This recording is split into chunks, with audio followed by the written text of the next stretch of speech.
Hey, welcome to another episode of Geekoutdoors.com. It's a new version of Castlevania. No, it's Bloodstained, Curse of the Moon. This is a game that I did not know was coming. However, it was part of the original Kickstarter for Bloodstained Ritual of the Night.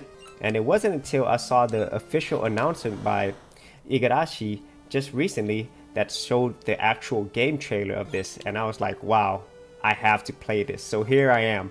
So the first thing I'm going to do with this actual episode is I'm actually going to do my review. And what I'm going to do is I'm going to go through the entire level 1. And then I'm going to do that for each level in upcoming episodes until I actually pass the game. And then if there's anything additional that comes out of this game after passing it, then I might do additional special episodes as well. And so this game is, in my opinion, the spiritual successor to Castlevania 3: Drax's Curse on the Nintendo Entertainment System. Now, obviously, we did have Super Castlevania 4 and Super Nintendo, but I really feel this is the spiritual successor. And this game works very much like Castlevania Dracula's Curse, Castlevania 3, where you have multiple characters you could switch from. And if you want to know what my review of this game is, quite simply, this game is absolutely amazing. Just go ahead and get this game. It's $10. It's worth it. End of review. And so let's go ahead and play through this. As you can see here, this is the main character. His name is Zangetsu. And he is very similar to Ryu of Ninja Gaiden, just by the way that he moves. And also his primary weapon is the sword. And then he also has a secondary weapon as well. If you see the weapon on the top right, that's how, kind of like magic points and also special attack points. So there it is. So it used like 3 points every time I did that. And everything else is just old school Castlevania. And as you can see here, the graphics and music are just top notch. I don't know how Inti did this, but this is a masterpiece. And it's supposed to emulate an 8-bit game, but some of the things that this game does, I don't think it would have been possible with an original Nintendo. So I'd say it has 8-bit elements, but I would say the graphics would probably be closer to a TurboGrafx 16, and the music is definitely 8-bit music, but I would say it's even more enhanced. So this is the old school type of game where it's all about playing this game over and over until you remember everything that happens in each stage and how the enemies perform as well. And as you can see here, look at the actual details in the background. It is so beautiful looking. And a lot of these things, like I said, this game does, I don't think the original Nintendo could have done. There's also like parallax scrolling as well, which is more advanced than most 8-bit Nintendo games could have done. And the animation on this is actually better. And as you can see there, I can't do anything there. So then later on, whenever you get additional characters or additional abilities, you will be able to go to different levels that you weren't able to before. So that's something that's different with Bloodstained Curse of the Moon, unlike Castlevania Drax's Curse. So this is more similar to, kind of close to that Metroidvania style where, once you get certain abilities or new characters, you'll be able to access levels that you couldn't access before, which is definitely a welcome change, and it adds to the replayability of the game. And the controls on this are excellent. Everything is tight. And so basically, if you do die in this game, it's not the game's fault, it's probably your fault. And so that is a mark of a great game. And there's those hidden secrets right there, which is classic Castlevania.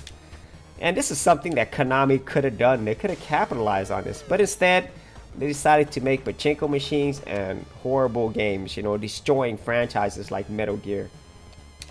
But we have companies like Inti and the masterful Koji Igarashi and his team, who is actually going to be bringing back what's great about these previously classic Konami games. Now, I am hoping that whenever Ritual of the Night comes out, that it will live up to the expectations. It's going to be pretty difficult to live up to, Symphony of the Night. But if anybody can do it, Koji can do it. And if anything, even if it didn't quite live up to what everybody's expecting, just the fact that we got this game, to me, is just amazing already. And so I hope that this game does really well, and at least from initial reviews and hopefully sales, it is doing well. And because of that, I hope that there are going to be more additional levels created, maybe like through DLCs. And the best part is that they will continue this series in multiple sequels in the future. And a lot of these enemies, even though they look different, they should be familiar to Castlevania fans, like that enemy I just destroyed. If you remember Castlevania, that's like the double-headed snake, okay, the snake statue. And also the other enemy, it's similar to the flaming skeleton. So very familiar but new. And I do like the new enemy designs, or actually it's not new, it's new to Castlevania, but it's basically the Bloodstained world. And here we're getting closer to the end of this level. And I can't wait to actually pass this game and maybe come back and try to explore different parts of the levels to see what else is actually hidden there that we couldn't see before. 444, don't know what that means. 4 characters probably. And check this out. Look at how amazing that looks. I don't think there's any way that Nintendo could have done that. Big sprites. And like I said, that's more similar to the TurboGrafx 16 engine. And the TurboGrafx 16 wasn't actually a 16-bit system. It was actually an 8-bit system, but with, I would say, you know, much better graphics processor. Check this out, man. This enemy just looks so sweet. It kind of looks like a manga character, you know, like something out of Evangelion anime or something like that, you know, which is always sweet. And I did have it on veteran mode, so it's not quite as easy as if you play casual mode. And so veteran mode, basically the enemies are harder and you don't get unlimited lives. So hopefully I don't die. Oh man. And the thing with this enemy is if you stay down too far at the bottom, it'll actually shoot this huge fireball at you.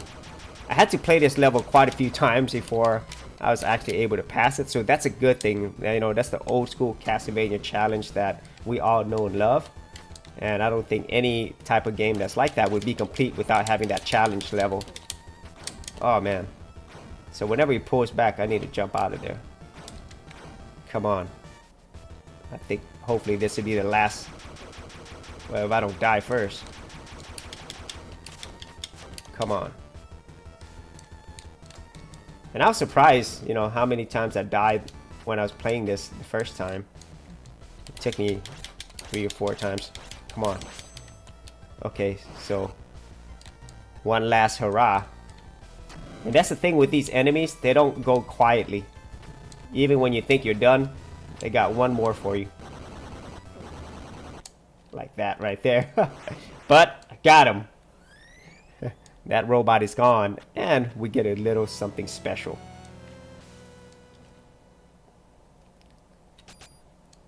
Alright, so what did Zangetsu get? Well, he got a special guest in the form of, we see here right in a bit, Miriam, the lead character from the upcoming Bloodstained Ritual of the Night.